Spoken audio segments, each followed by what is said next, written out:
honestly, isn't that the way? Isn't that not the way that it goes for everybody? How you doing today, Shadow? I hope you're having a good time. Actually, I should probably turn this down so that we can hear me a little bit better, huh? Maybe not that much, but there we go. Does that work better? Probably. How are you doing today? Still getting a little bit set up. I've got a couple more things to do really quickly, but we are here to vibe a little bit.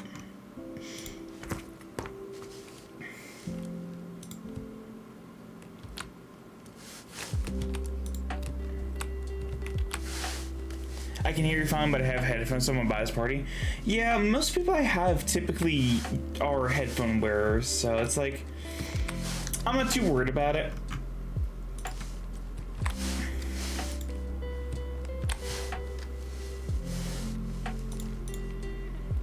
We'll see if anybody really shows up here today.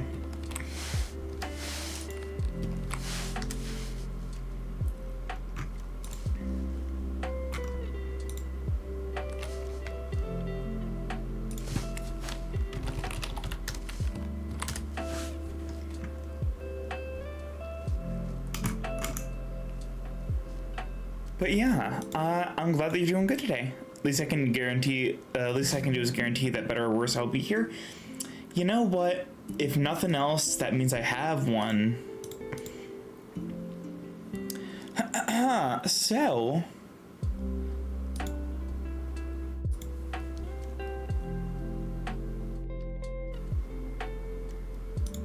we are here again, that's for sure. Like physically, literally here. I couldn't get it off my mind tonight. I really couldn't. I thought a lot about Cascadia, and it's just a weird place in general, right? But it keeps getting weirder the more I think about it. And I started wondering, well, what did the planet look like before everything happened to it? What did this region look like? What were the politics of the land, you know?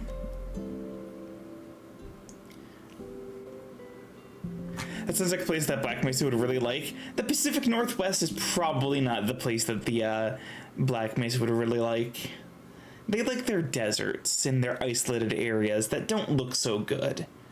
Cascadia is a real place, actually. And I am kind of basing this off of the real world Cascadia.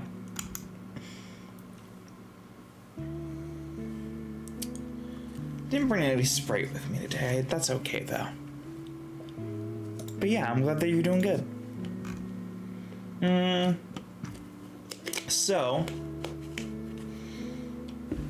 let's take a look here. What we did yesterday, or I guess whenever we did this, time is weird sometimes. It's probably because of the Resonance Cascade. What's Resonance Cascade? I haven't played any of those games in a long time, so I don't remember anything about them.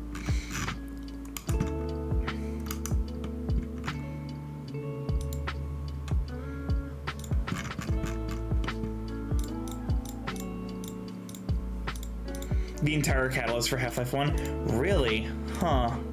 You're saying now. We'll go back through here, undo that couple.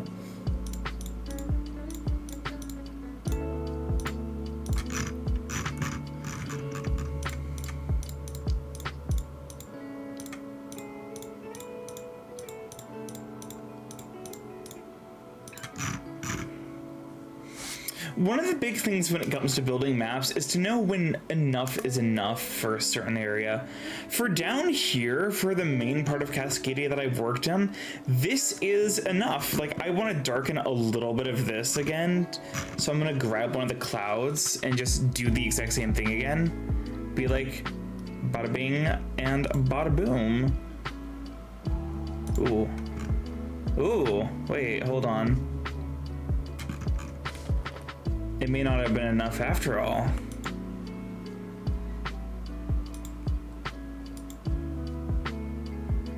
There we go. Okay. Fun fact, the DLC in DLC for Portal 2, which was introduced... What?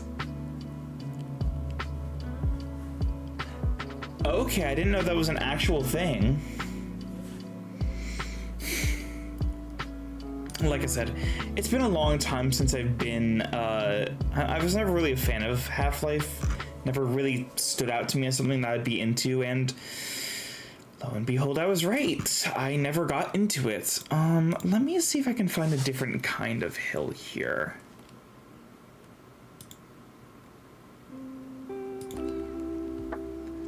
So first and foremost, let's go into transform, turn down the height considerably, and then blend mode. Sorry, not blend mode. There we go.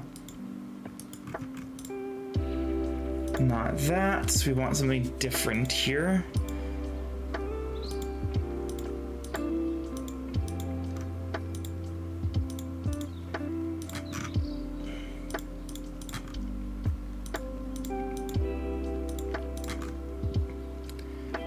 I guess we doing it normal then. Also really turning down a couple of the other things here.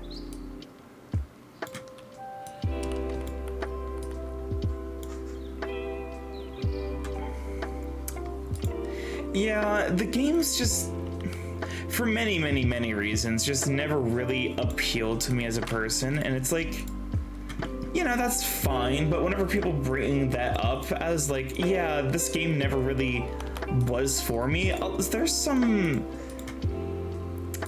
individuals who are always like, well, it has to be this, this, or this. I'm like, no, I don't think it does.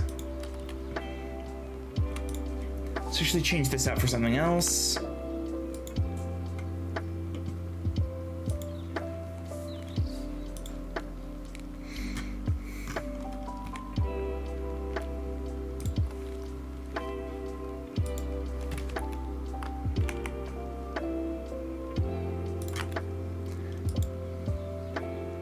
I hope the music is to everybody's liking today.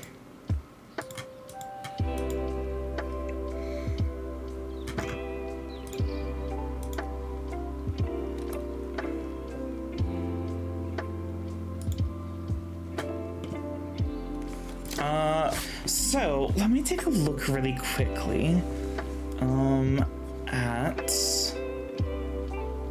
where is it?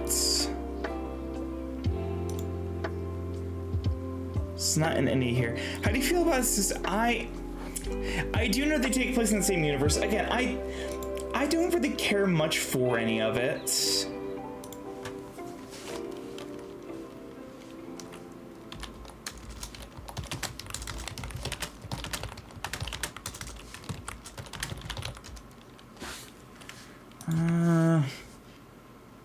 Is this? Yes, okay, it is this. Oh god, did I even start writing for any of these? I didn't.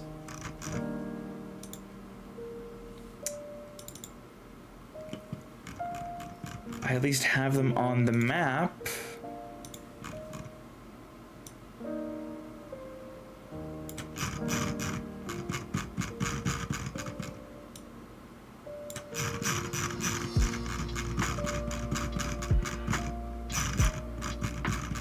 Zoom that in even further, we'll do there. What is my favorite type of game? I love roguelikes so unbelievably much.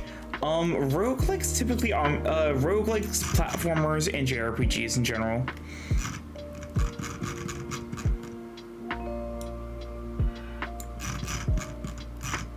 Oh right, there's supposed to be something here. What is this? Where's Low Tide Valley? Presidia is over there. We don't need a Presidia marker anymore because we're not going to focus on that. Oh, game? My favorite game in general? Trails of Cold Steel 2.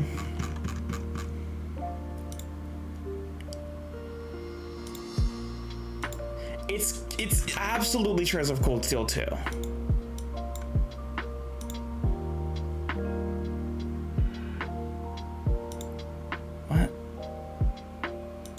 Castle Slagstone, Candlebrook, Castle Slag. Okay, Castle Slagstone isn't here anymore, so I don't know what that section is supposed to be for. Trails of Cold Steel 1 and 2, respectively, both have my favorite for a very, very different reason. Primarily, they are the same, they are, you know, part 1 and part 2 of a very, very, very interesting JRPG series. Yeah, well, I'm getting there, hold on. Yes, but that is a good question to ask. What is yours, then? Because this is Cold Stone.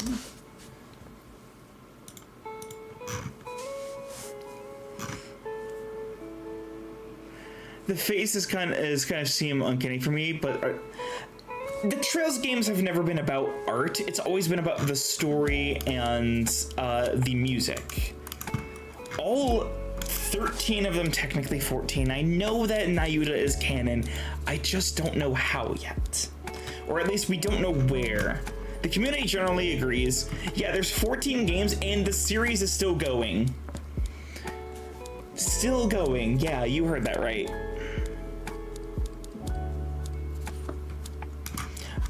We're expecting a remake of the second game to come out in September. I think September 17th or so is supposed to be the release of Trails in the Sky second chapter, which is a remake of the second game.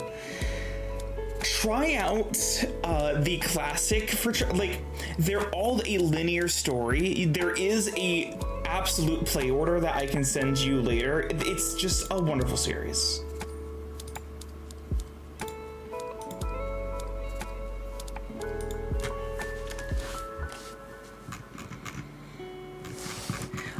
Each game is also a minimum, like... hold on, I'm just gonna delete all these and start again.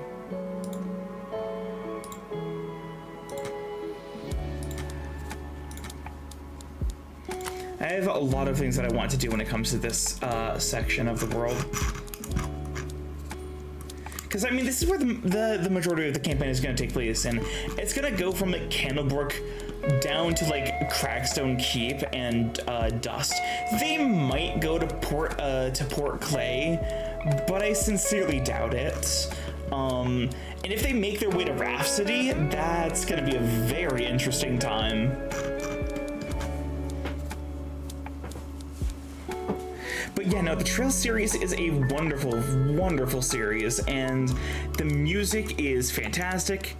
Candlebrook sounds like a bookstore in a cozy neighborhood where there's a cafe across the street where you could just buy a book and then go and read while eating a small little sandwich or a muffin. So fun fact, that is kind of what I had envisioned for, like, what the people of Candlebrook would want. This place is not like that. Not anymore. Never really was. As a matter of fact, Candlebrook used to be a very, very small village. Not even a village. At one point, about 200 years ago, it wasn't even a settlement. It was just a few barns and houses. However, further up south of Jacob's Hill, there used to be, and you will see that there is no longer, a pretty large river and lake. Something happened, or sorry, was it? No, it was Minnow. It was Minnow where everything went down, and then it carried downstream to wipe out the settlement because of a backflow. Effectively, what ended up happening is that there was, for a period of time, a lake because of a massive natural disaster. Minnow Lake the fish, that's right. Yep.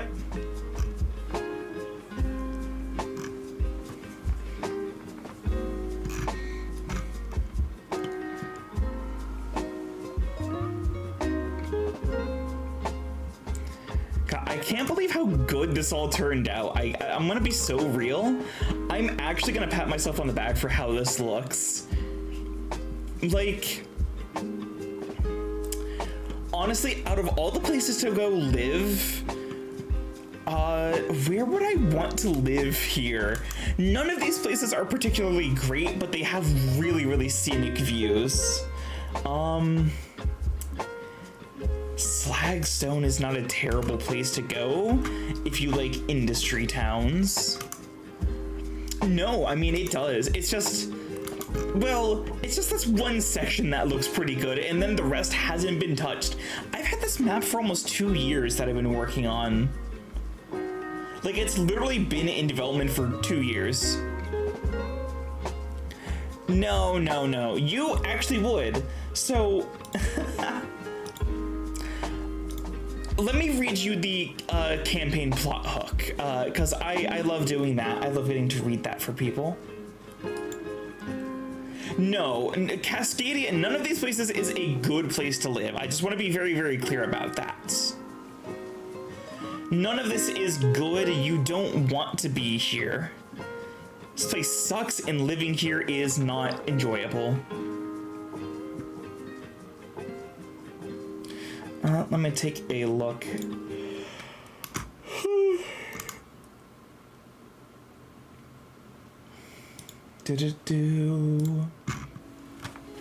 So the LFG post that I had originally made back in June reads as follows.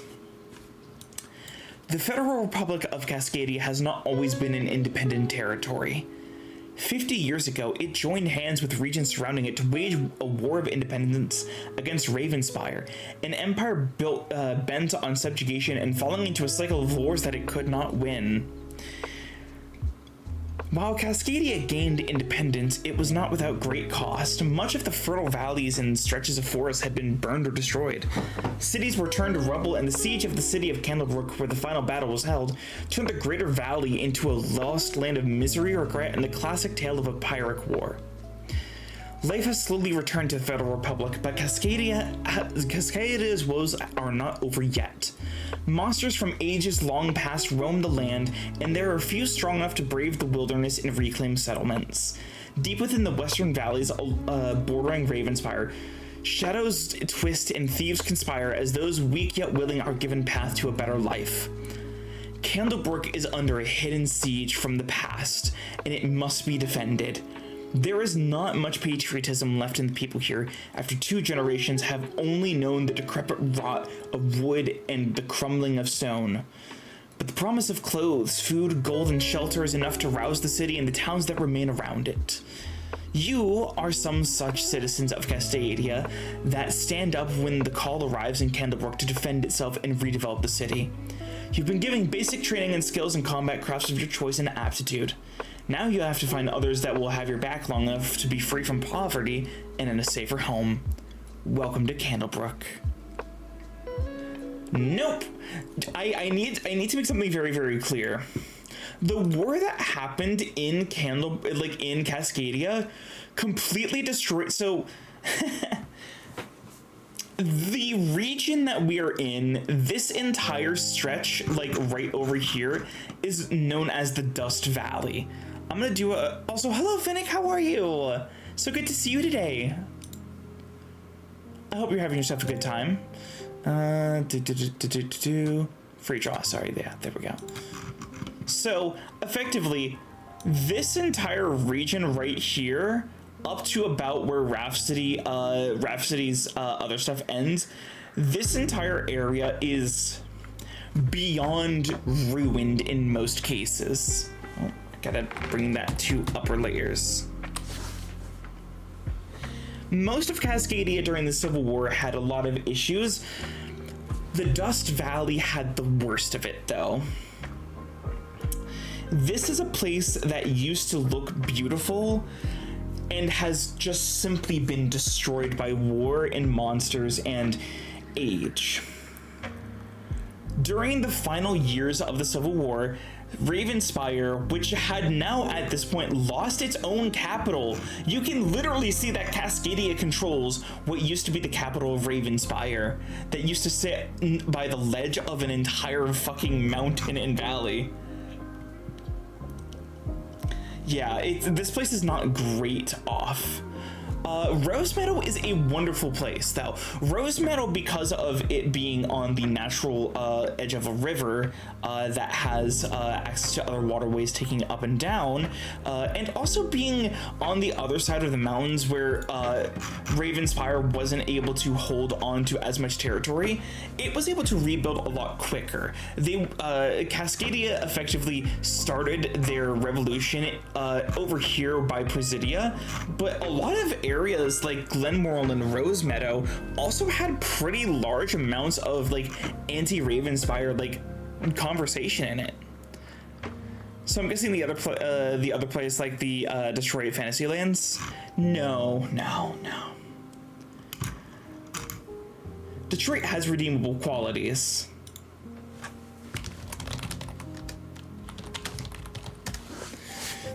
Ravenspire really didn't.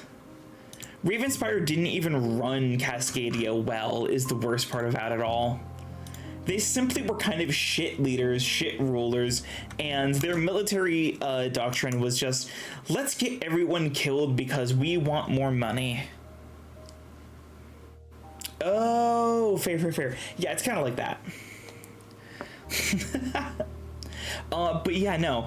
So Luminara and Sapphire also waged war against Ravenspire. Ravenspire is massive. Like, it is a continental superpower, and still for the most part is. But they lost their capital, had to rebuild their capital elsewhere, and then lost that one about 30 years ago to a plague. And they had to quarantine it and burn it. It was real bad for Ravenspire. Imagine losing 2 capitals in 30 years.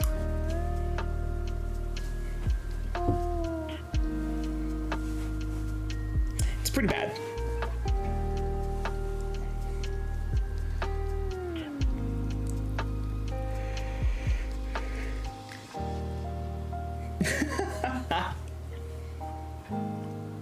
Now, there's not much here in Cascadia, but that's what we're here to figure out today. Effectively, though, I'm trying to work on developing the actual lore today, and so I want to focus on where the main adventure is going to take place, in Dusk Valley. Or in Dust Valley, sorry. Speaking of, what I should go ahead and do is pull that to this. No, turn that opacity 100. Thank you. Have we got the new fonts in? No, we do not.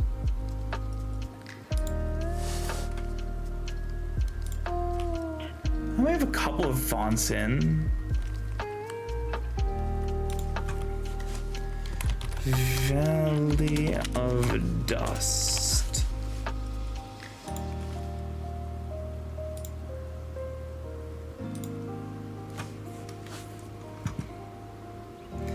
Dust used to be a lot of dust, actually. Fun fact, as you could probably surmise.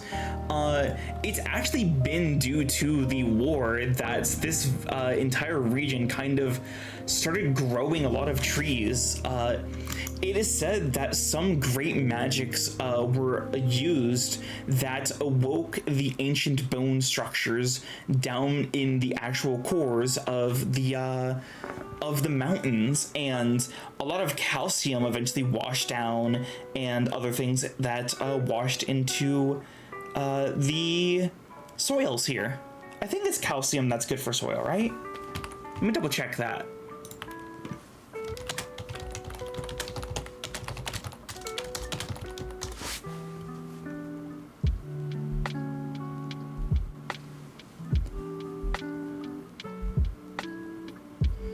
Specifically for soil that is like very clay heavy, clay and silt heavy, which is very, very much what we're looking at here.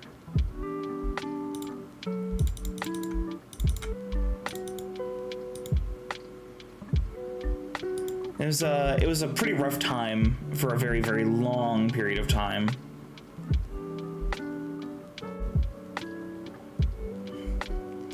Let me take a look though. We're gonna get back to working on the map now though. So very first thing I need to go ahead and do is give myself a little pin to work with. City of Candlebrook.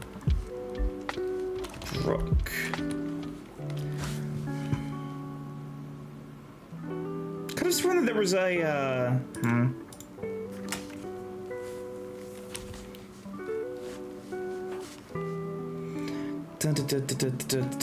defining feature. Actually, we'll do history of Candlebrook.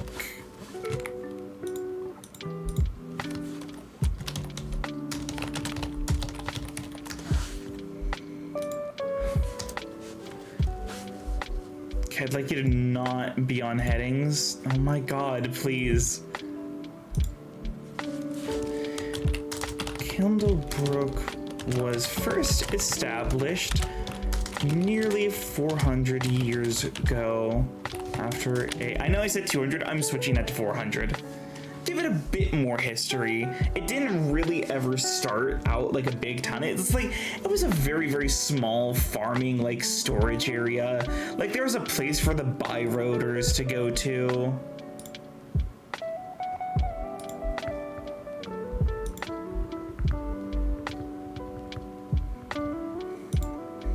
You know the vibes. It's kind of hard not to know the vibes, really.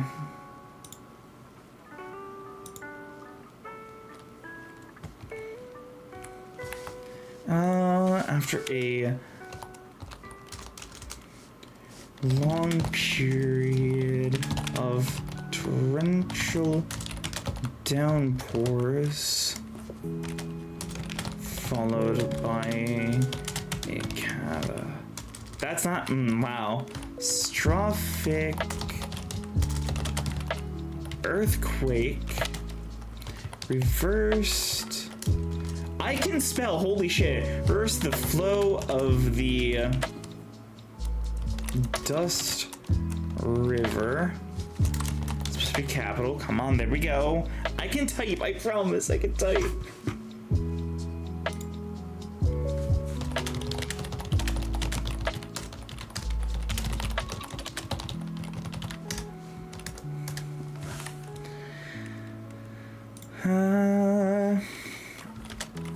Destroyed a series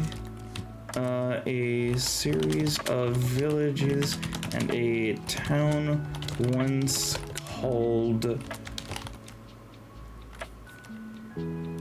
No, what was it called? Hold on.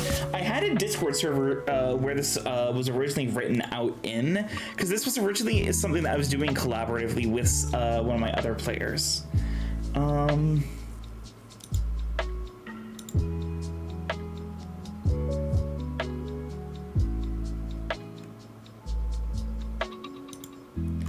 Hold on.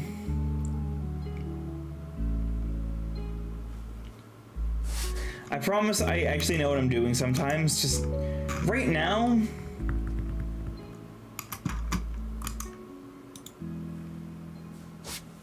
Oh, wow.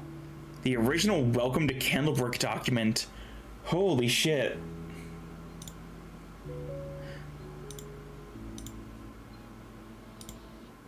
We live in a world where it is $650 for a Pokemon Lego set with 3 of the full-grown starters. Yeah. Yeah, see, that's gonna be one of the things that I do is if I want to get my good old brother Bulbasaur, I'm just gonna pay somebody to just do it for cheaper. Fuck all that nonsense.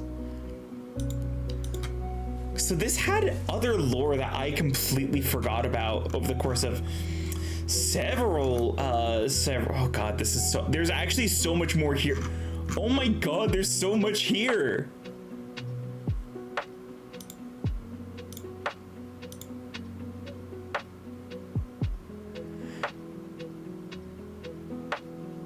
There's no way we named this place fucking Riverville. No.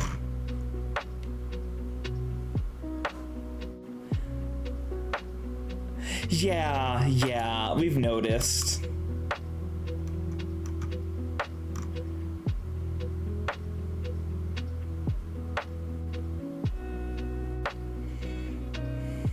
Why? All right.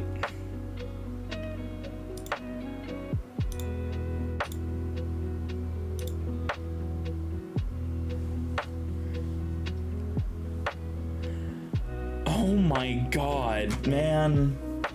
Why is it, why,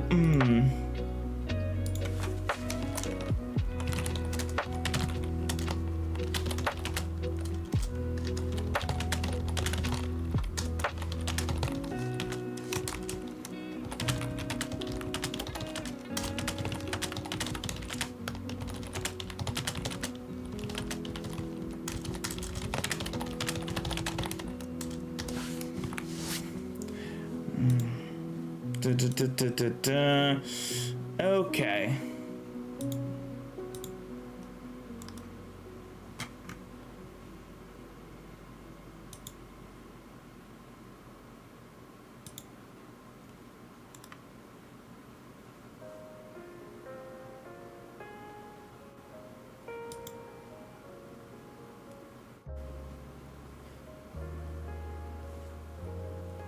Let's take a look here then.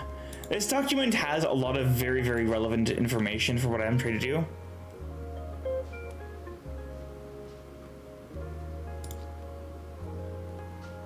Speaking of, we still have the space shuttle carrier that I do want to just like build at some point.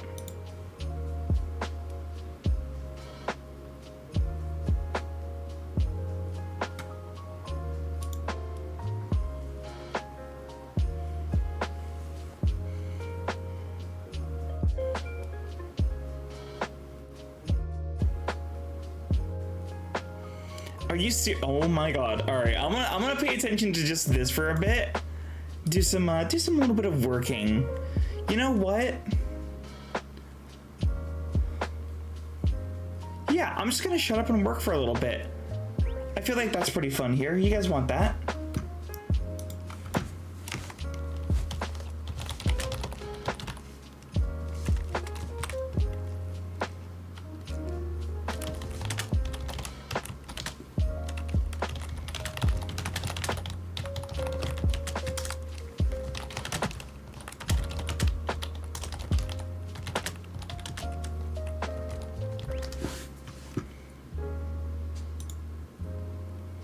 We'll put this up on as a quiet time here.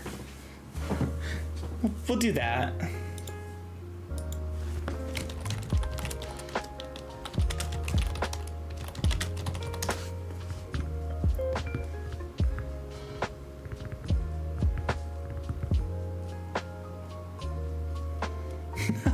Well, I mean, to be fair, it's getting close to midnight anyway.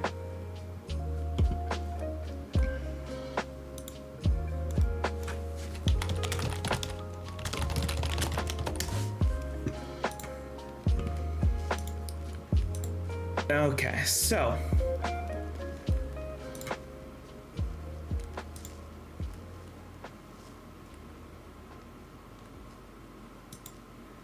da, da, da, da, da. I guess I hope that you are also enjoying the music too. Like, obviously I didn't make it, but like in general, I just kind of hope people enjoy the music selection that I have planned out for streams.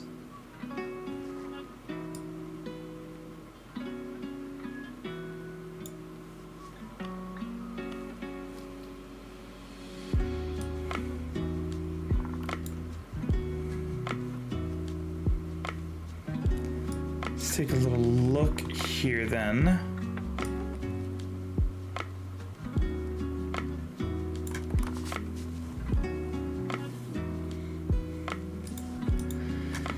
Brook was first established nearly 400 years ago after a long period of torrential downpours, followed by a catastrophic earthquake that reversed the flow. Of the Dust River, destroying, not destroying, a series of villages. Town once called River Watch. The incredibly destructive flooding caused a mass exodus and changed the flow of the valley, of the washes in the valley,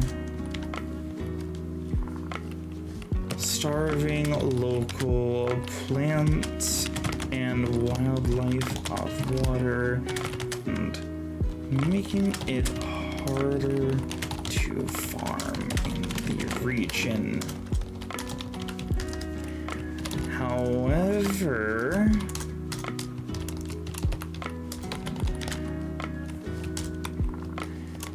elsewhere, a small community of less than 50 had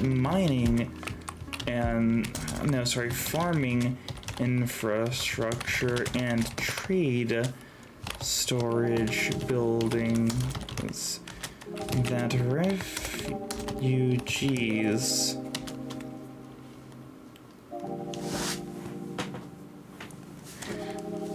sent word of their coming to.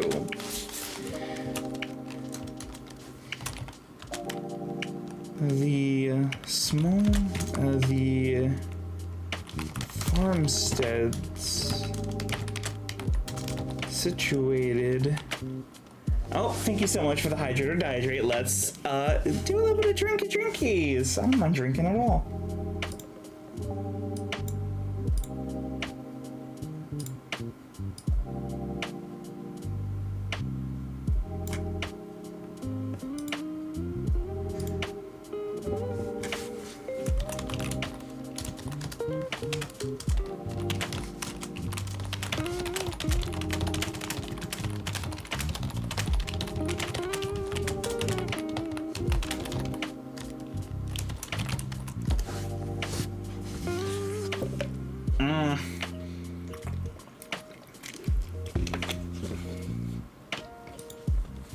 Water. That's not as cold as I wanted it to be. I'm gonna put some of these in the fridge one of these days.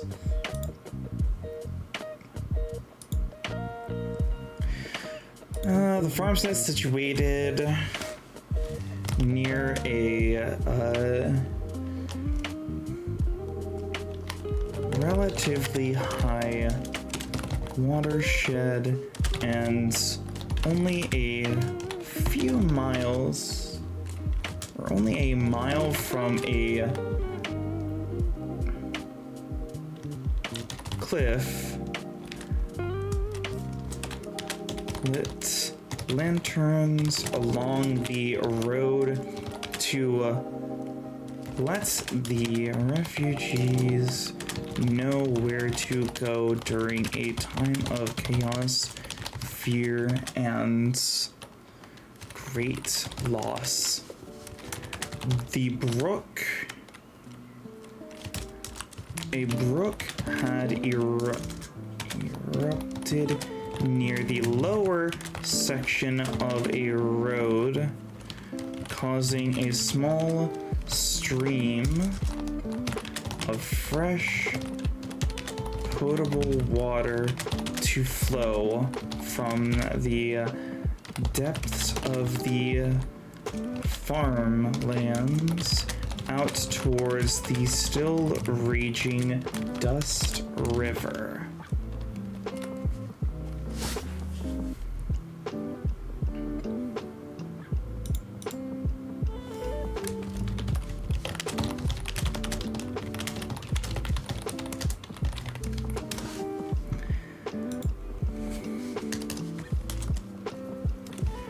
As time went on and resources for temporary shelters were acquired, some of the refugees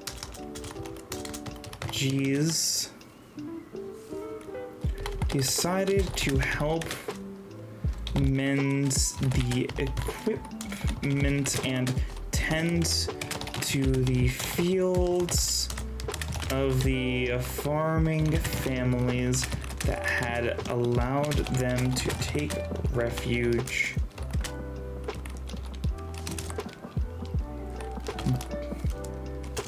as the weeks of rain and the aftermath of the earthquake unfolded.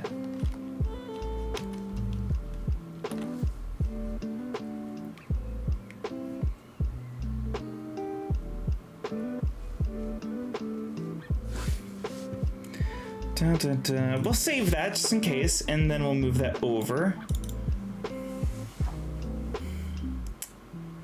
Pretty cool, honestly, for a settlement's origin story. And this happens all the time in real life. Like, people get, like, there's some issues and, like, people are, like, forced to go to, like, other smaller communities for temporary refuge, and then they just start building and helping, and that's, like, kind of how a lot of vassal states started, is that refugees would come from other countries or neighboring territories seeking shelter and refuge, and in order to pay for their homes and whatnot, their shelters and their food, they ended up tilling the lands and working. So this is, like, quite literally how cities are formed in the first place sometimes.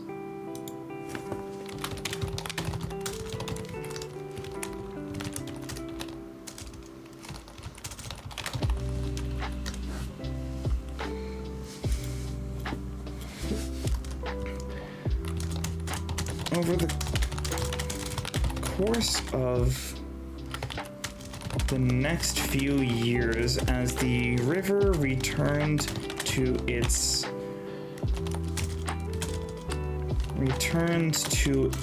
a new but stable flow, Kendallbrook was established with a population of nearly 980 residences. Many hundreds still resided in temporary shelters, but the town began to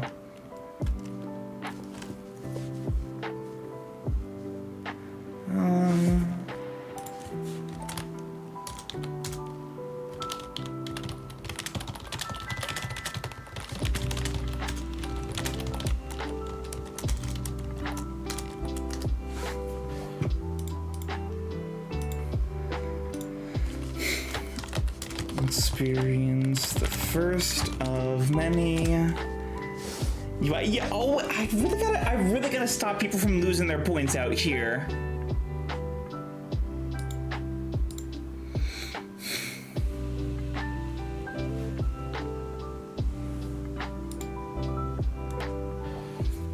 Okay.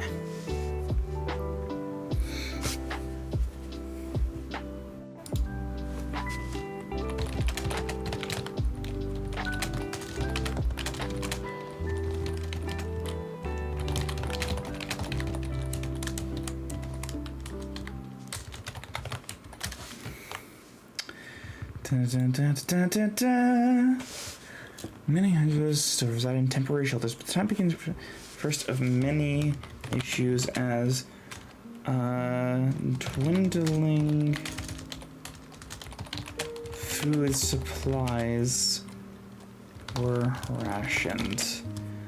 At this point, a wall had been built around the central storehouses, and okay, well, you know, hey, I'll send it along the grapevine, all right?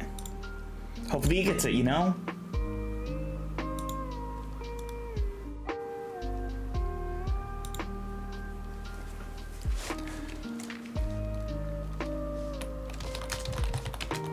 Residences for defensive purposes. against the rampant monsters that still roamed the lands unchecked.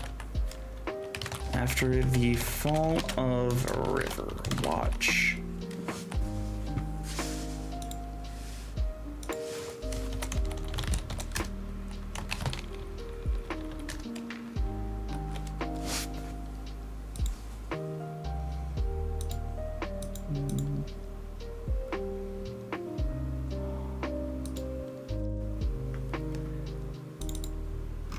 Oh my god, is it going to, hold on, wait, hold on, cancel? So I'm just gonna have to do something like this for each of these different sections, right? I think for like something like the twin fortresses here, I'll like have it just as one, but like, let's see, I have at least for this campaign, 1, 2, 3, 4, 5, 6, 7, 8, 9, 10, 11, 12, 13, 14, 15, 16, 17, 18. I have like 30 of them to do. I really do. I have so many to do here. I don't mind it, of course. That's not an issue to me, but damn, that's gonna be so much more writing than I was expecting.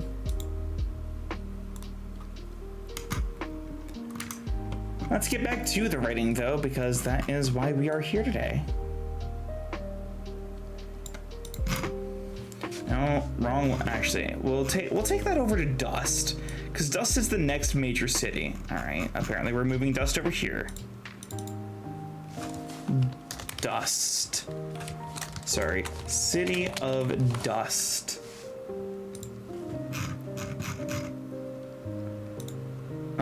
We'll move this one to... I do wish we could change the icons for these. I'm not gonna lie. The icons for these are kind of meh. City of Rhapsody. I can spell. I promise I can spell. Chat, please believe me.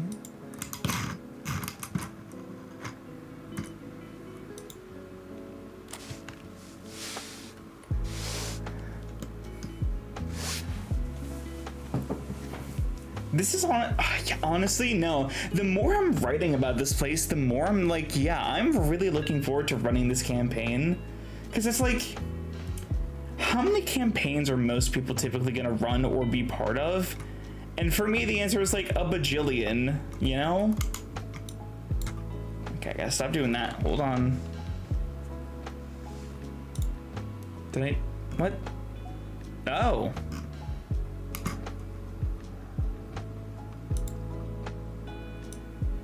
Stop. My God.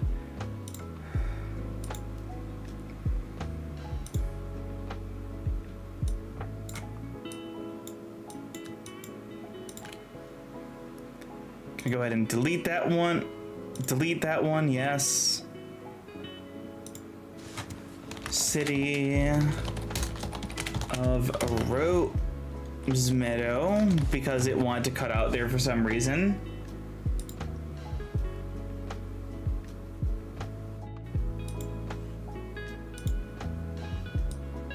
Stop I swear. I do, alright? Oh, right, I have to just deselect them, huh? Yeah, I sure do. Okay. So that's just a skill issue. Got it. Understood.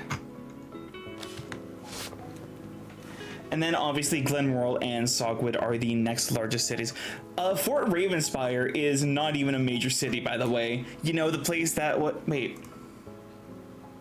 Oh, right. Riverwatch was rebuilt. Duh.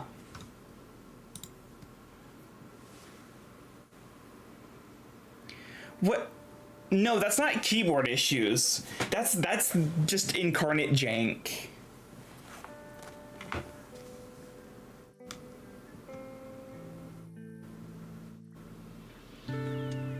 That's just good old incarnate, baby. It just does that.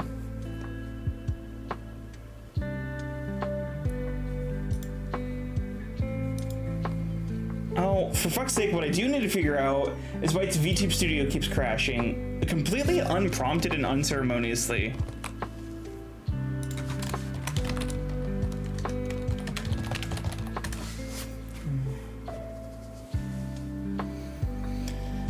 Go and start it back up.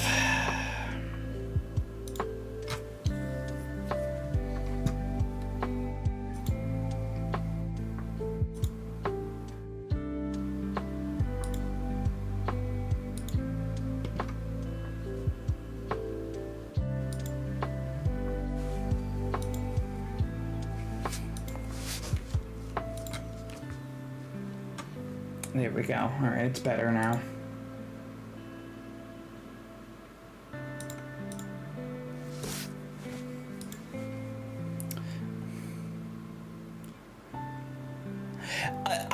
Yeah. Unfortunately, please remember, too stupid for that.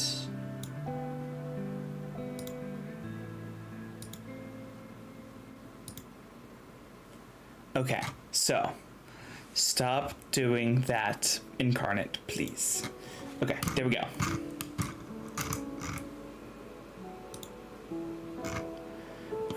Okay. Yeah, I think we work more on the city of Candlebrook here.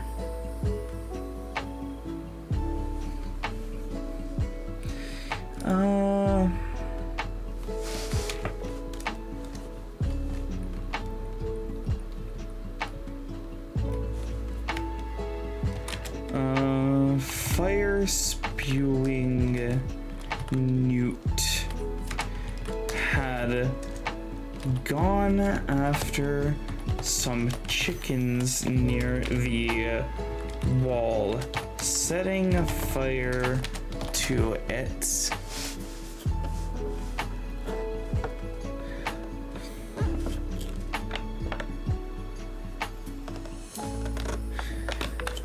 You know, some of us are trying to learn on our own, though.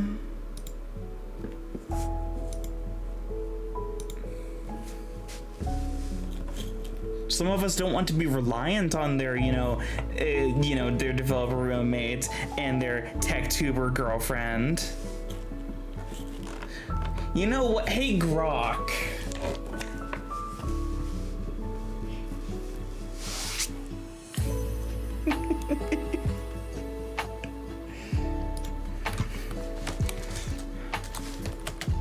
Please, and killing a nearly 20 that were unable to escape in the night. You know what's funny? Is that wouldn't do anything. It would give me enough time to still completely, because I have that UPS. So it gave me enough time to, do that.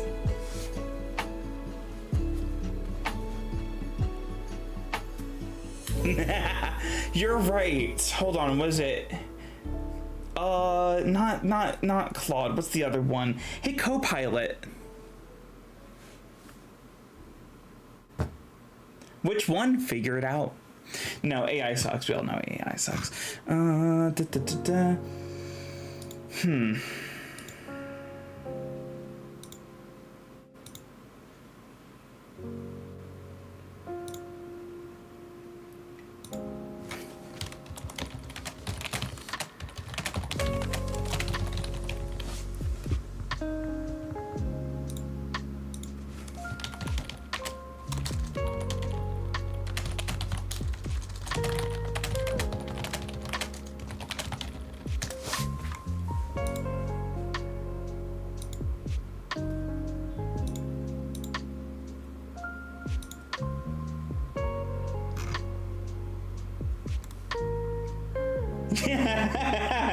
Real.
All right, take a look here though. Probably won't go for too much longer because I do have the actual stream tomorrow that I'm starting to now dread what I've done here, which is promise a 12-hour stream.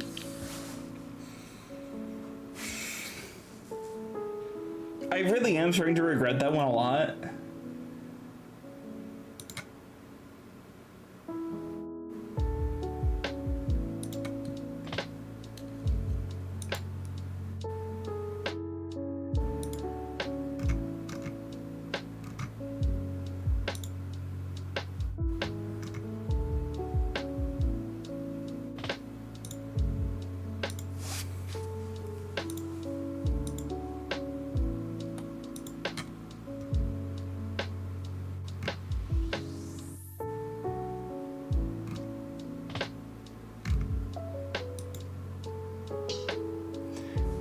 Let's take a look here, though.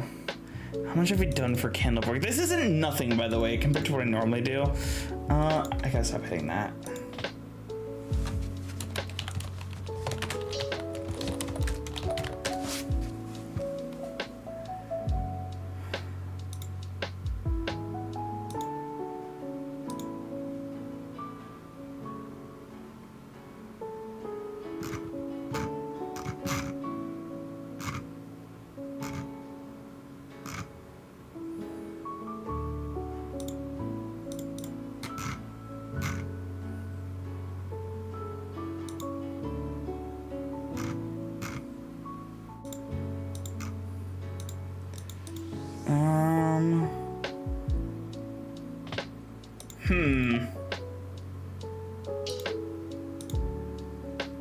Yeah, honestly though, I won't lie.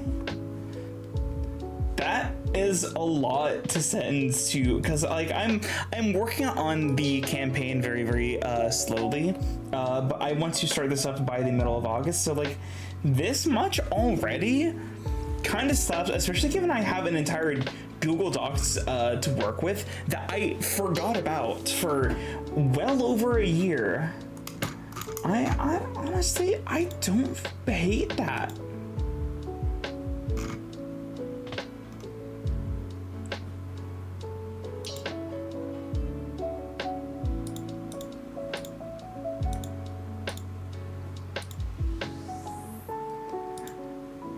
I know it's not much, but like, I guess for most people it's not much.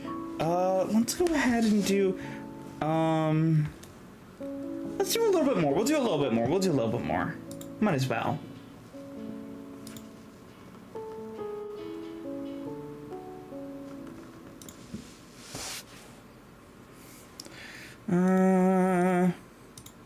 Actually, I should add another section for...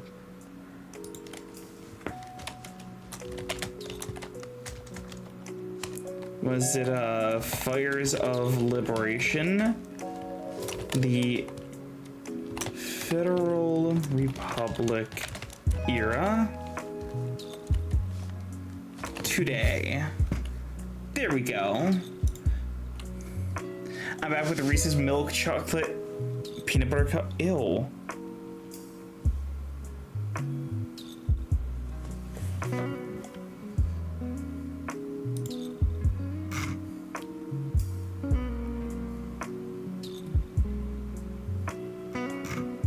Like, unironically ill. I don't like Reese's at all anymore. I'll just throw in some bullet points here. I used to like Reese's. I want to be very clear to you. I used to like Reese's a lot. However, at one point I ate so many of them in one night that it made me so sick that I quite literally get nauseous anytime I even so much as smell peanut butter chocolate in general. Not even just Reese's, peanut butter chocolate has been tainted for me. Like, it was not a great night. Okay, let's go ahead and do...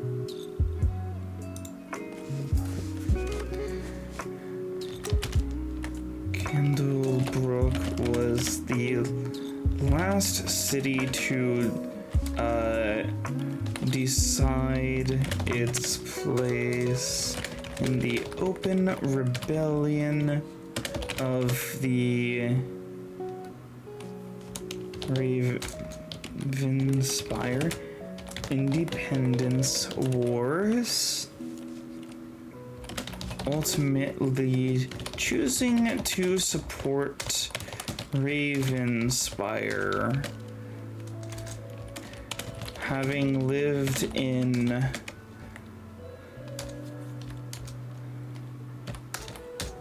better circumstances than areas like Rhapsody and Rhapsody. Sorry, hold on. Wait. I can do this.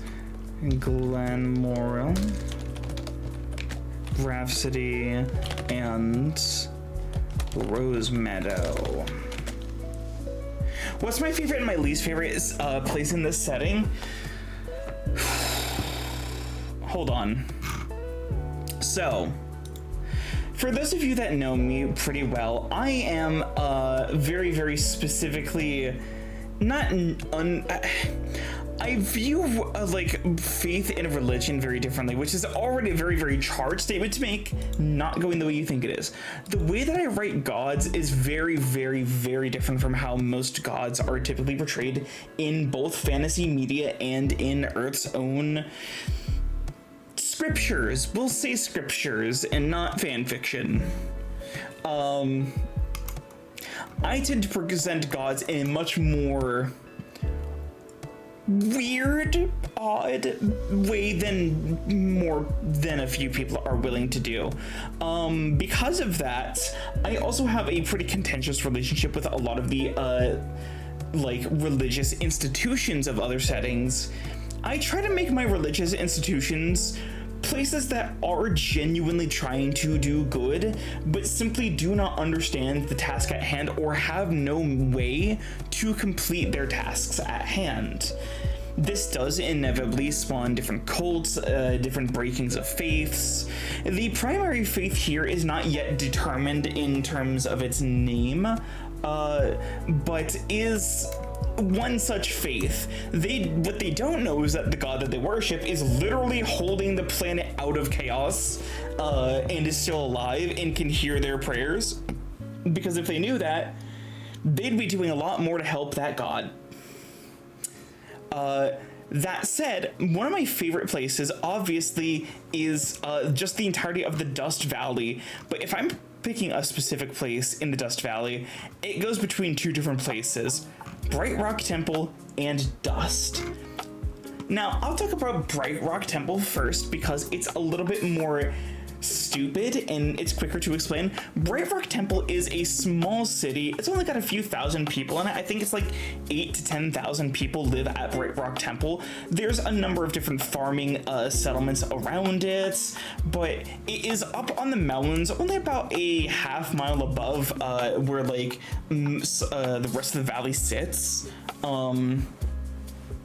It does. That's literally the entire deal. That's why it's called Bright Rock. I talked about it yesterday, but you were freaking out about the worms that were all one worm that were alive.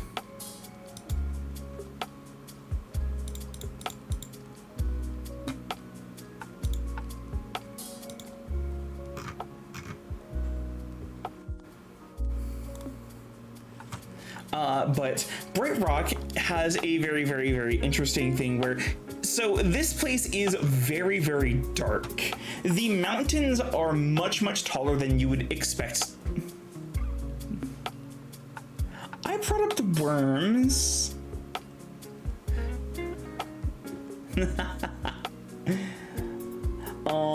I know for a fact I brought up the worms too, because I know the things that I like to do and talk about. Anyways, continuing onwards. Bright Rock has a couple of different like armaments and whatnot. It is an old castle from Ravenspire's age of rule here that was converted into a temple and serves as a trading place for effectively the Knights Templar of Cascadia. They don't really do as much as they want to be doing, though, for the people especially. Brick Rock Temple's religion still needs to get fleshed out, so that's kind of where I'm going to end things off for there. However, the other favorite place I have here is the City of Dust. Whereas Fort Slagstone is where all of the heavy industrial stuff lies, and like all of the wastewater goes down towards where Minnow is and creates a really toxic environment that gets cleaned out as it goes towards Candlebrook. Fort Slagstone is like effectively where like your massive like dwarves are, like your dwarven smithies and whatnot are. That's where all that goes. But all the material, or at least a large amount of material that goes to Fort Slagstone, is actually mined out of the City of Dust. Now, this is a city that, whilst the entrance to it is at the base of the mountain, the City of Dust is actually inside the canopies of the hollowed out mountain tops. It is literally in the peaks and along the like central parts of the mountains, miles into the sky. And one of the things that they do is they have a series of different so you're familiar with like how mountains have a wash, and that's how like a lot of sediment gets taken down, and over time that sediment builds up and that turns into different silts and different other things because it picks up like deteriorating plant life, and that becomes like sediment at the bottom of a river. Well, Dust has an entire way to manipulate the weather so that way they can create cascading rainfalls to pour the like stone and like other bits of dust down in these like waves, so that way these minerals can be taken down to the City of Dust base, where they have massive refinement plants to send it off elsewhere, most notably to Fort Slagstone, which then takes its own journey out through down the rivers through Minnow to Candlebrook for further refinement, and then typically out into the world. I like the City of Dust. There's a reason as to why this entire region is named the Dust Valley. It is because I chose a place and I was like, yeah, Dust. I want that to be the actual major city here. It is nearly 4 times Candlebrook's like size, and that's even after it's had many cave-ins that have destroyed sections of the city. They've learned how to reinforce properly since all of that has happened, and it's been about 50 years since the war, and 50 years since the major disasters there that happened last. Yeah.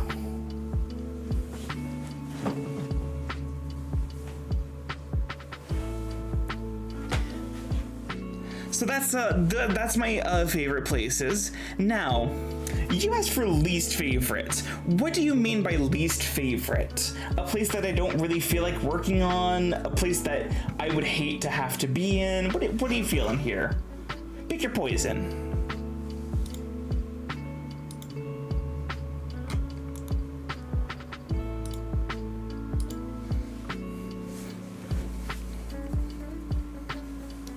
A place I personally dislike?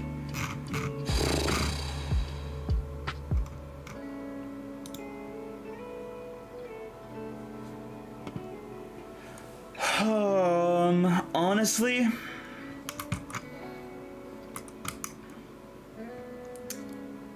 that's a really good question.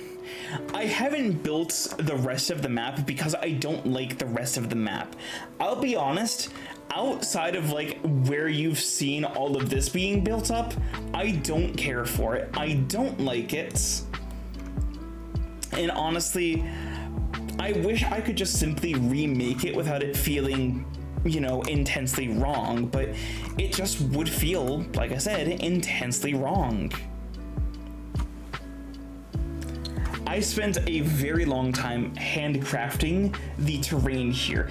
I mean, shit, I looked at how oxbow lakes form and how like flooding and backflow from like weather and whatnot like splashes water back down a river and causes it to backflow like this. I learned how earthquakes like form new valleys and begin to have rainwater deposit into crevices and cause sinkholes and whatnot, specifically so I could make little features like this and like this that are in and around the area of the Dust Valley. And then there's stuff like this where it's like, okay, this is realistic. This is realistic. This happens all the time on Earth, but I can't get myself to like it. This specific area right here is great. Painfully realistically made. I spent so much time working on this sort of thing.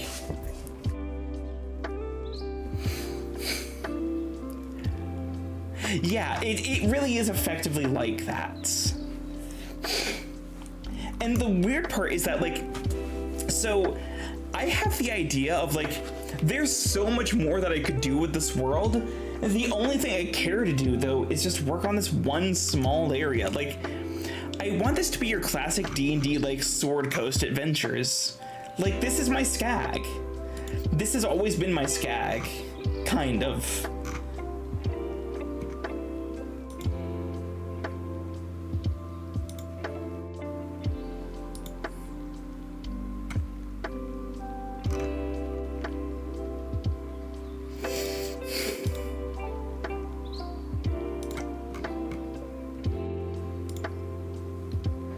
Yeah, no, it's a lot going on here.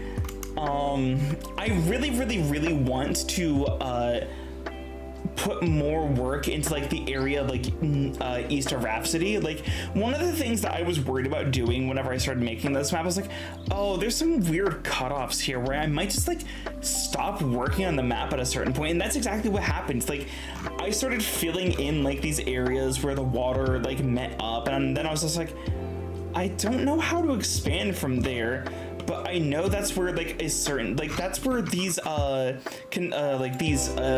trees would stop and coniferous stuff would start. It's like,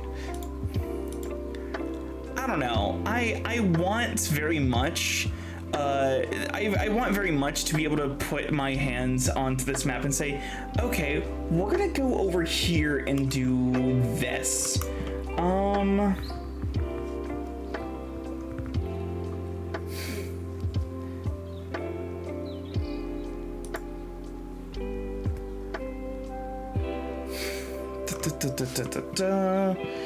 Let's see. This is another section that I kind of had no idea what to do with. This was just laying dormant for so long. Like, over here especially, I don't know what to do with this. Or at least I didn't. I started messing around with it. I accidentally had the wrong tree size, but I think it honestly looks better for that one specific section to be like, oh, this is like a border territory, so it's like protected lands. They don't want to mess around with it too much. Okay, that's fine.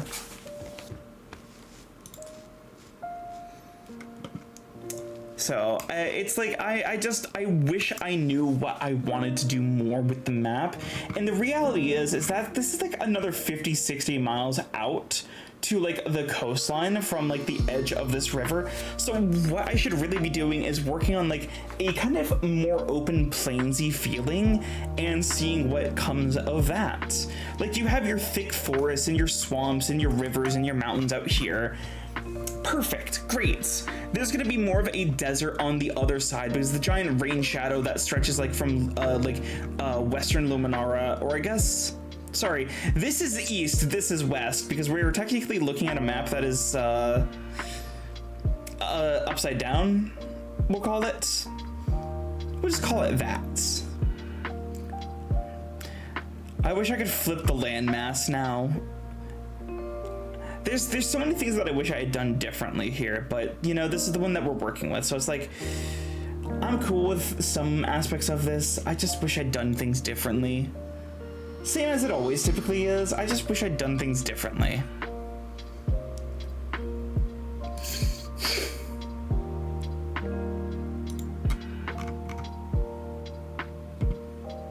love this map. I really do, because it has some of the coolest shit I've ever done and a really interesting world to go with it.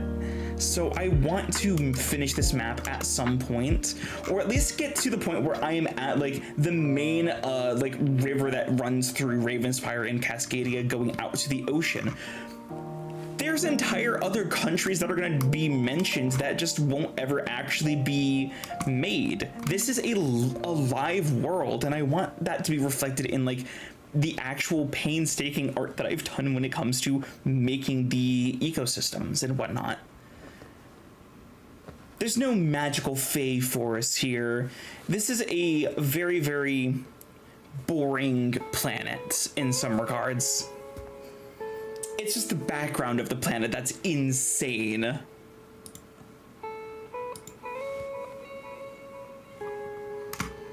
I hope you enjoyed that little history lesson about the planet, though. That doesn't even have a name. I don't even have a name for the planet, you know?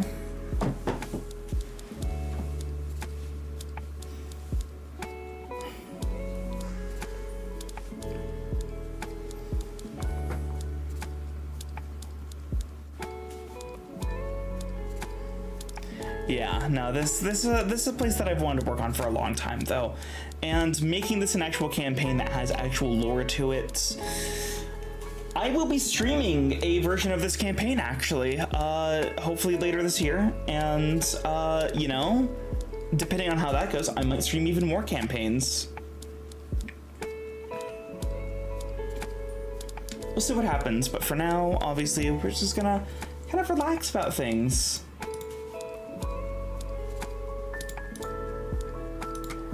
Go back to the actual note section.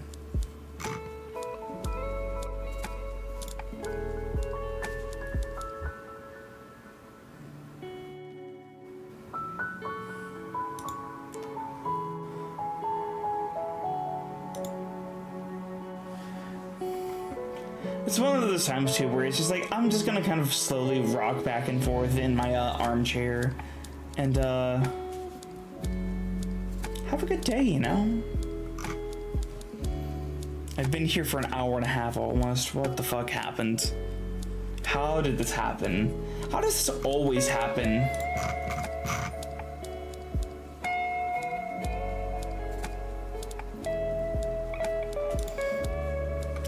Okay, let's keep going. Covers the last city decides place in the open rebellion of the Ravenspire Independence Wars.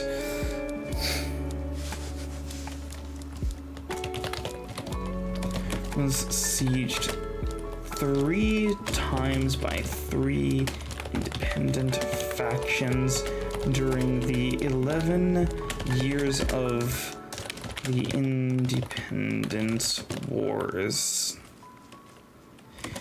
The first time was by a splinter of the Cascadian Independence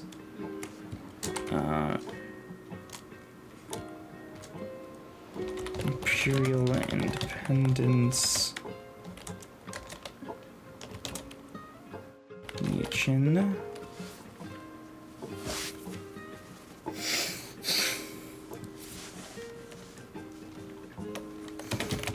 That was loyal to several notable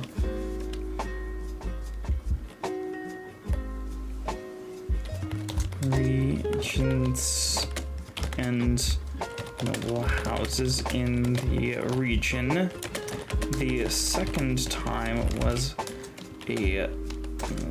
by a charter of pirates, of brigands, criminals, pirates, and mercenaries and pirates that sought to use Dust and Candlebrook as their own industrial tax havens. The third and final time was by the Cascadian Republic forces and lasted for nearly 3 months before Ravenspire agreed to a ceasefire and a withdrawal from the region of the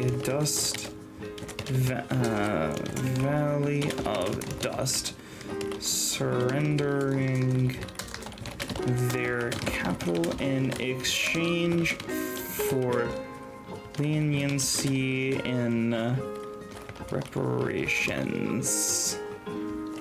Which does honestly work out a lot better for Ravenspire than it does for Cascadia. Rip Cascadia sometime. Oh, good, my tracking died again. Cool. It's gotta be the actual, like, webcam itself. There's gotta be something wrong with it.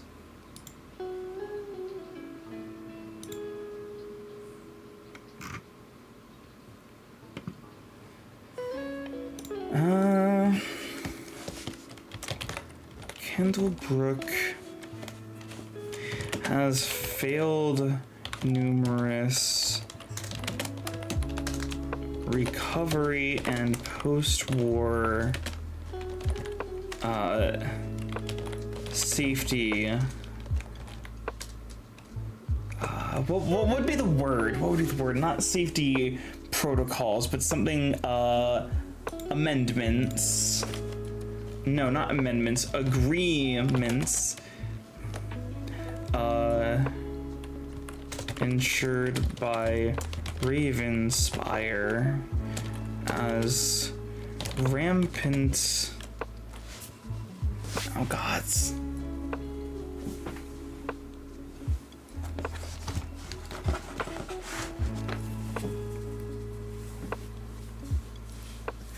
Rampant monster attacks, corruption, and poverty hazards kept the depleted civilian population from working to restore the city to a functional state, instead of reducing manpower to focus solely on defensive hunting parties, similar to the days of early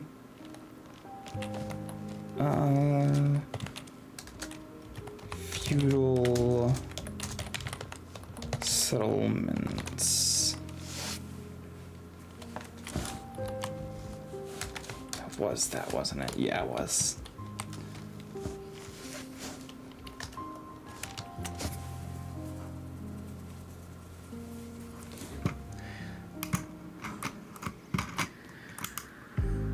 How are we feeling about that one, roommate of mine? How are we feeling about the write-up here? Are we feeling that that feels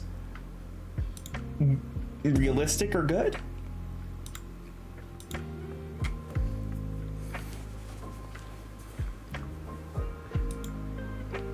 Feels good? Hell yeah. Love to see it.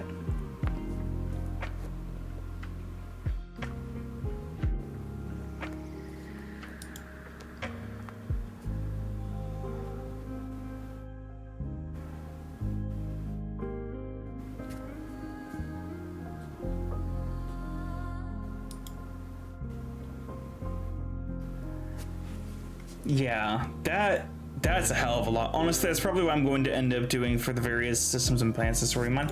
Hey, you know, if you ever want some art from, I'm always here.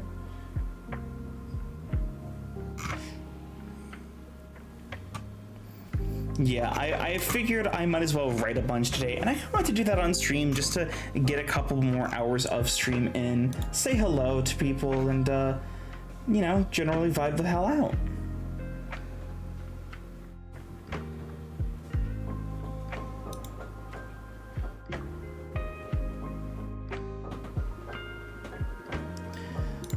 Let's see. Do we feel like there needs to be more to like describe what happened to oh yeah, hold on. There it does.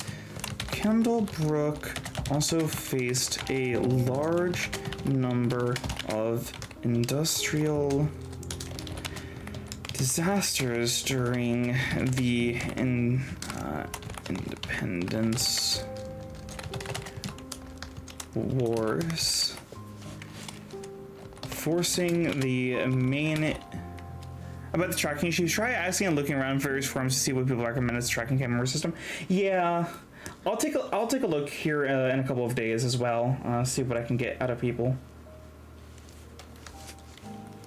Forcing the main economic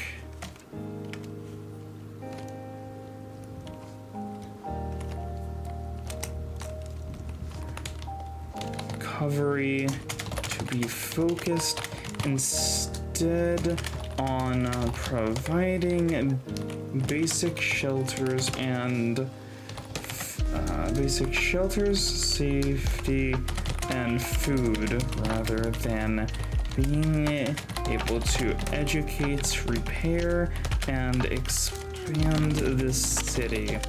With limited resources at hand, the city was forced to abandon the outer walls and focus its citizenry within the inner defensive walls. While still a few miles across, Candlebrook has an extreme population crisis. Because that's the past still. Faced an extreme population crisis, only worsened by further corruption as Ravenspire officially ceded the territory to Cascadia.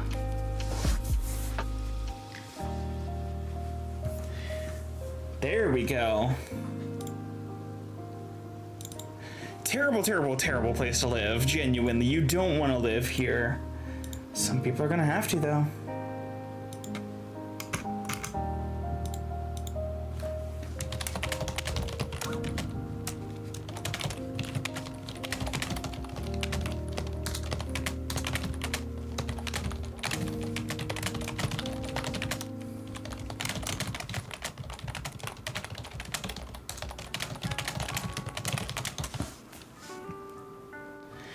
Yeah, more than likely. There's a lot of issues here. The Federal Republic era. Immediately, I feel like it should start horribly.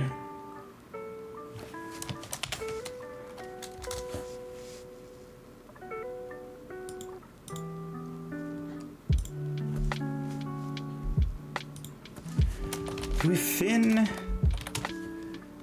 6 months of the official annexation and incorporation of the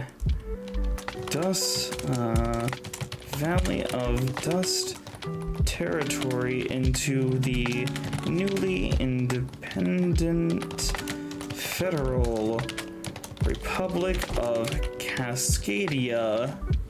This isn't just chatting. Holy shit! Hey, man, how are you? It's been a hot minute. I feel like this is, you know, just chatting adjacent. How are you doing, man? Holy shit, it's been so fucking long.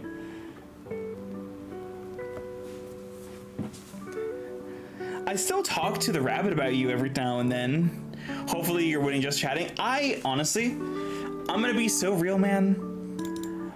I came up with this today and people have just shown up and let me talk to them, so she has. I've been, honestly, man, we got our shit together and it's been a really, really good year. We've had issues. I've certainly had my own issues, but we've worked through them, and I'm really happy. I've gotten to travel a lot this year. I'm gonna get to do more traveling soon, and I'm like really happy for it. You hadn't chatted with the other one yet? Really? Wow.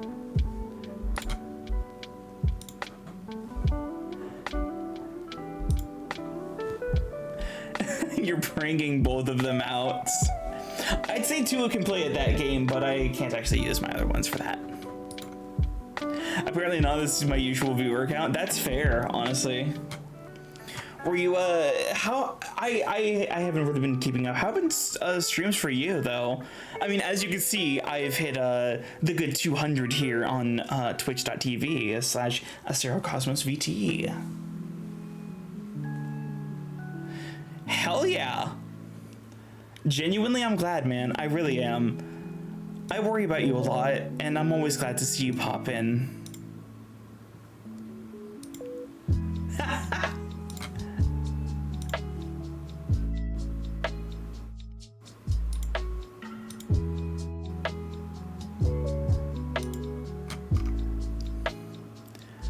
Oh, dude, send it to me. Come on. You can't say that and not send it to me.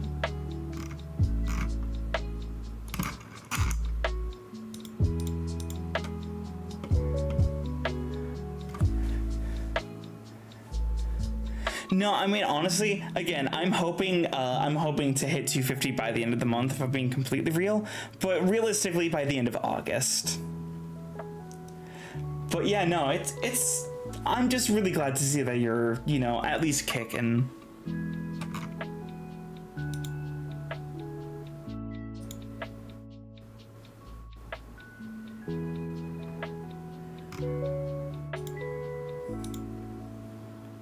Oh my fucking cuteness.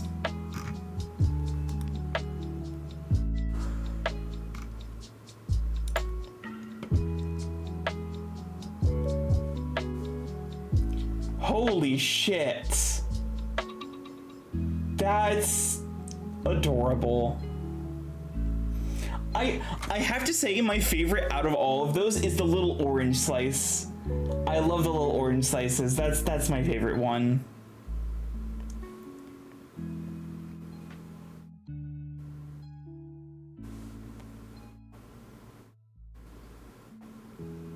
You are Mr. Orange, and you're a very pretty Mr. Orange.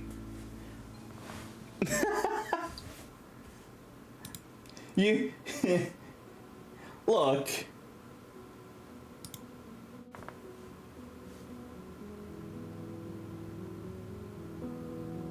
It's fine, you know?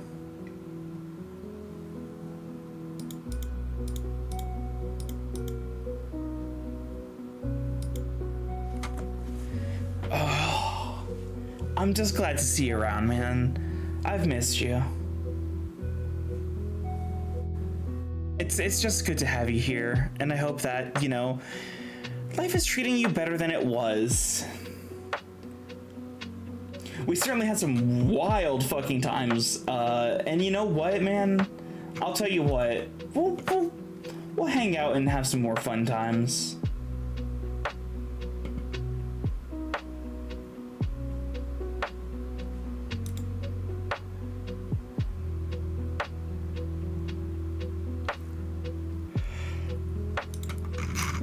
Okay, so let's see. Within 6 months of the official annexation and incorporation of the Valdez territory into the newly independent Federal Republic of Cascadia,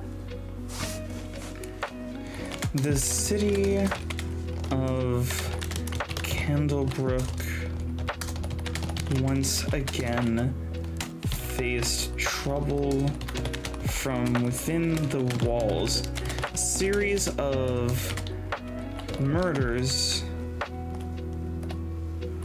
orchestrated by a merchant family against the workers of a smaller artisan guild.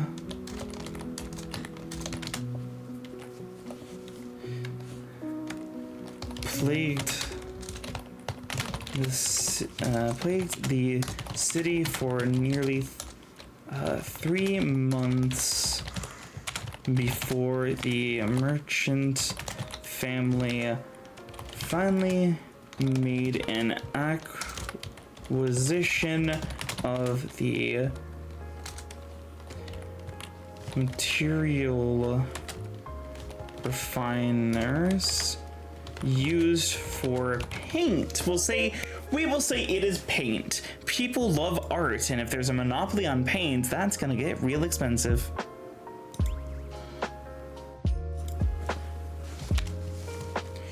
As most colors were extremely expensive, the refiner equipment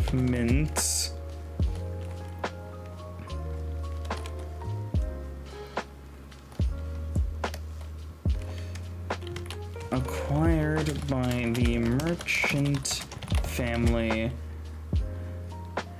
forced a monopoly on the artistic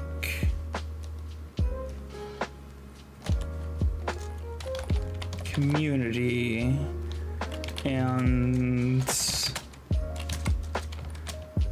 with the family sponsoring artists that pushed art styles and paintings that they favored. General artistry, bureaucrat bullshit, being like, oh yeah, we're gonna go ahead and have a monopoly over how art works here, so get fucked, not our problem.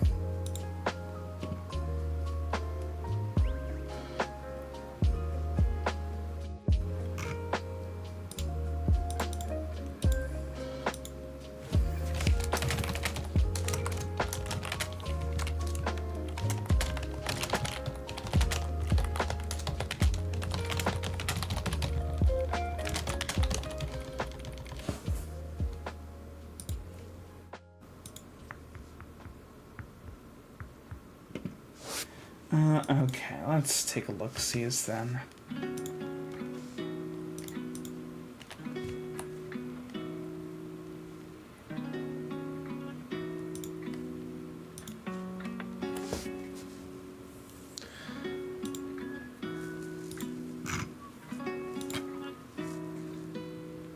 It's actually really complicated for a city.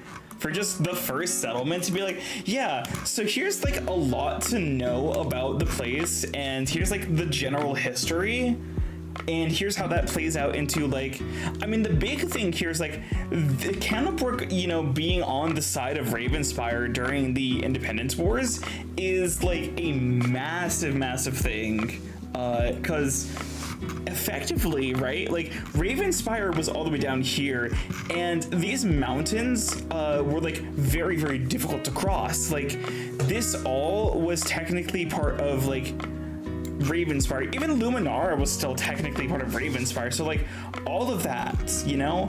But the only way to really cross over these mountains was to go through this section here and then trudge through and then come here and launch new boats, and there wasn't a settlement, so they had to go around, and then there was all this. But the problem is that this is only listing the Cascadian settlements, not the ones that Ravenspire has, which they have territories down here, and they have forts down here with their own cities and towns and whatnot. It's like, yeah, okay, good luck trying to sneak attack. Oh shit, you didn't need to sneak attack. Fuck. So, you know, the entirety of the Dust Valley territory is effectively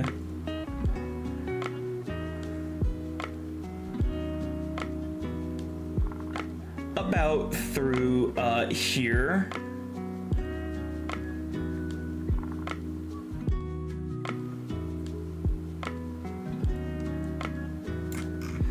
Like, that is all the Valley of Dust.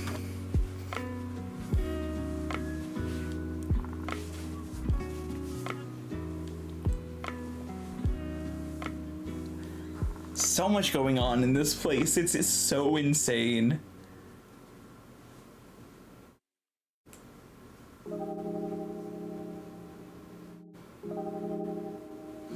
And then I believe, if I remember correctly, yes, this section here, I'm going to draw it up, is the Great Rose Gorge.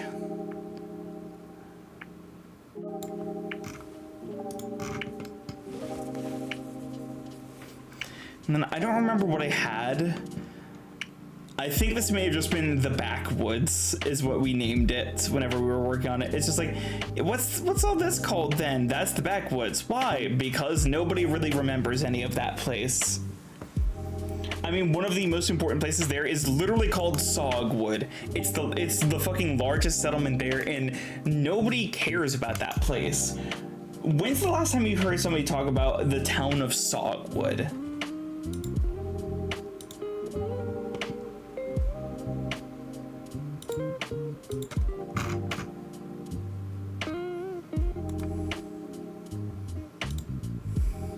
I mean, come on, you know?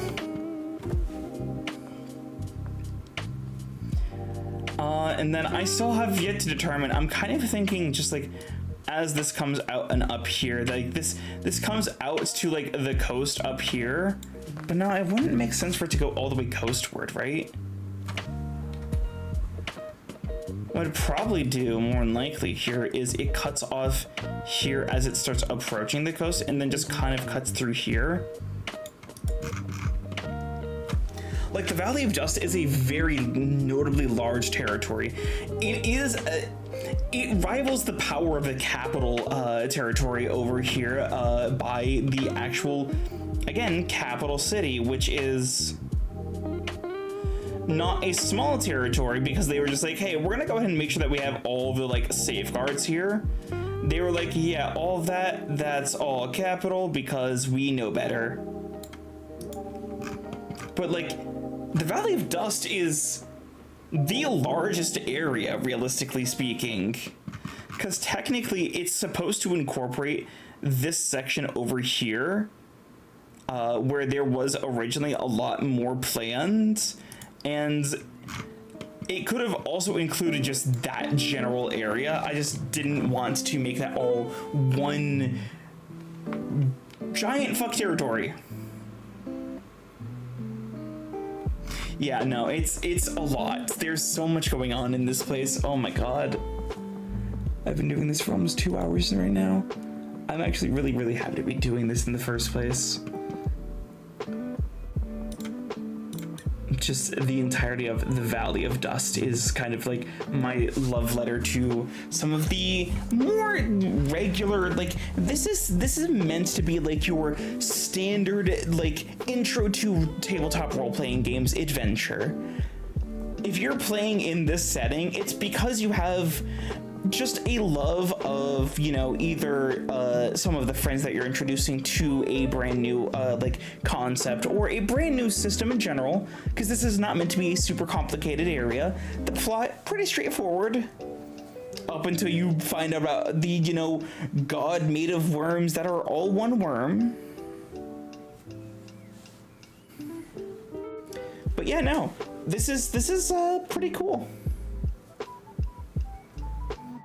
I will happily pat myself on the back here. I legitimately should actually work on the names for these places, though. That'll come with time as we develop the actual stuff for, you know, what this place is gonna look like. And hopefully it looks good in the end.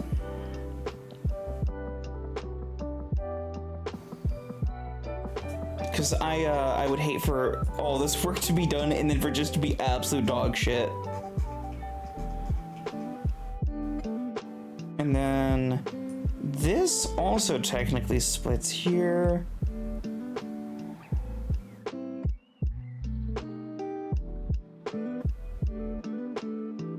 Goes like this. Just gonna do it like this because I don't need to be pretty. Just needs to be. It's all I know for sure, really.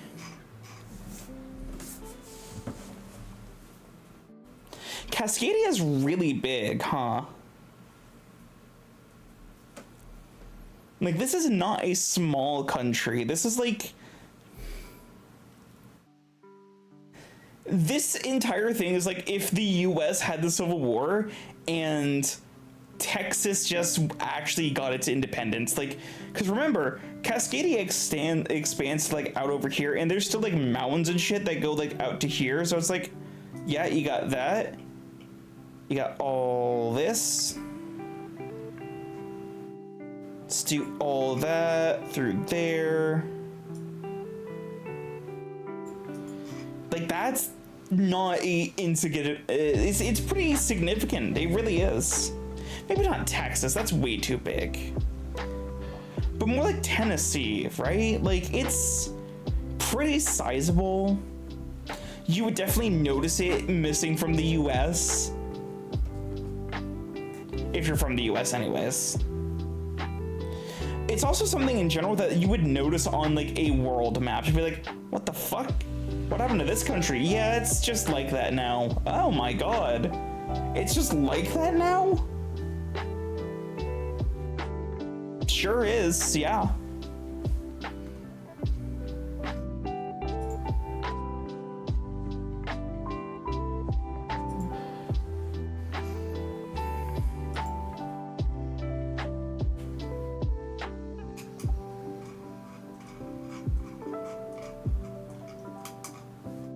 But yeah, no, it's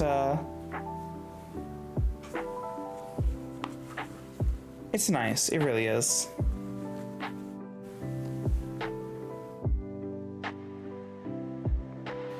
It's nice to be making worlds again, too. And I know most people don't really care to, you know, sit through all this, because it's not really, you know, what people would think of when it comes to my core audience. That's okay. I'm doing this more for me in general anyway.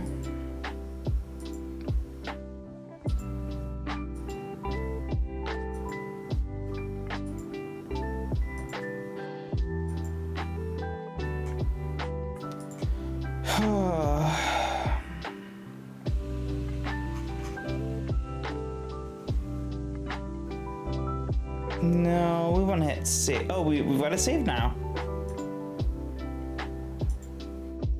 I'll just double check though, you know?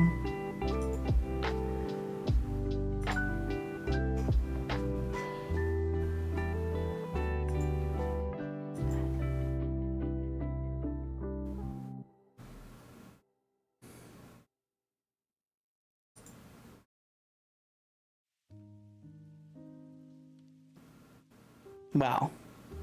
I think now comes the time where I take a look at this and say, let me actually take a look at what happened hold on, let me take a look at what I wrote for Candlebrook earlier. Because that's not insignificant. Oh my god, that's way more than I thought it was going to be. Holy shit, okay. I'm not mad about this. For just an impromptu stream to be like, yeah, fuck it, I've got the 12-hour stream coming up today, but like, I got a lot more done than I expected I was gonna get done. I really am wanting to expand on the Fires of Liberation, but I think I'll save that for doing actual stuff. And then today will obviously be something that I expand on whenever I'm giving it to the players. Yeah. I'm not mad about this at all. I really am not. Why? There we go. You know what? I do have to expand on the history of Candlework though, and its foundations. So this takes us back about 400 years. What is the year? Oh god, I have to think of the calendar system now too. I don't technically have to. But I'm going to. I like calendars. And then at some point, I will also work on dust and... What? Oh, there. That's a interesting bug. Don't think it's supposed to look like that.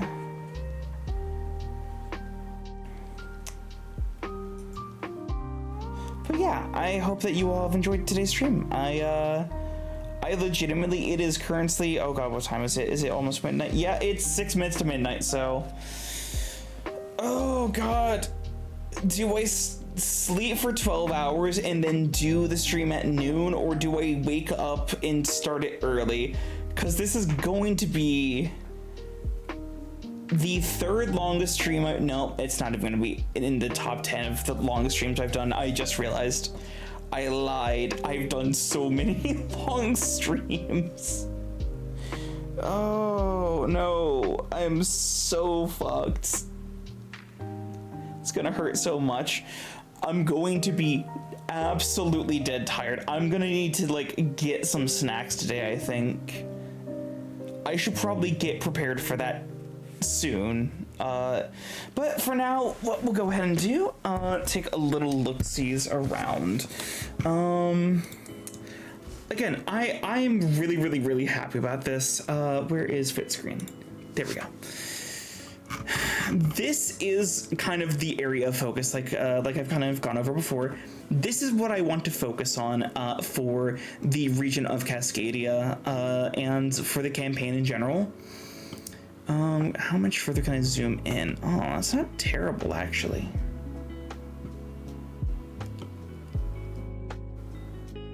Yeah, like that. If I just do a little bit more out here and pretty it up, I don't have to do the entire map. I just gotta make it look better.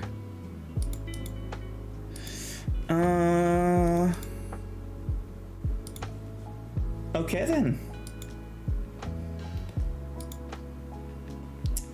Really can't complain about that. Okay. So, let's go ahead and do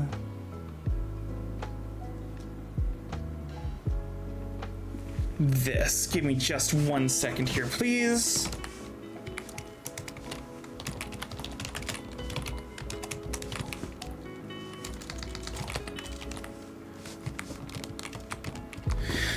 We are going to go ahead and begin a raid. Thank you guys so much for coming out today. I really do appreciate it. It is obviously well into the morning, but I do need sleep as I have the 12-hour stream coming up.